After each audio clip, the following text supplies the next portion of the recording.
ఖర్జూర పండ్లు ప్యాకెట్లు. ఒకటి వచ్చేసి ఎంత రేటు పడుతున్నాయి? 2 దినార్లు. 2 దినార్లు అంటే మన డబ్బు ఒకటి వచ్చేసి 2 రేట్ ఎక్కువ వస్తాయి అన్నమాట.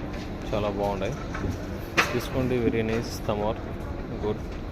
జమ్మియాలో పెద్ద జమ్మిలు ఎదురుగా దినార్ నోట్స్ బాగుంటాయి. Very beautifuls. ప్రతి ఒక్క వస్తువు ఇక్కడ ఎండిపోయిన ఖర్జూర పండు కూడా ఉంటాయి. ఇక్కడ ఎండిపోయిన ఖర్జూర పండు కూడా బాగుంటాయి. ఇవే బాగుంటుంది. ఇవి ఎవరన్నా షుగర్ ఉన్నోళ్ళు, బీపీ ఉన్నోళ్ళకు నానబెట్టుకుని తినేందుకు మంచిది. బ్లడ్ ఎక్కువ వస్తుంది. అతను బరగపు 2 తిన్నారనుకో బాగుంటుంది. ఓకే, వాడండి మా బాయ్స్, యూత్ అందరూ బాగుండాలి, అందులో మనం ఉండాలి. అందుకోసం చెప్తున్నాను. Okay friends, bye bye.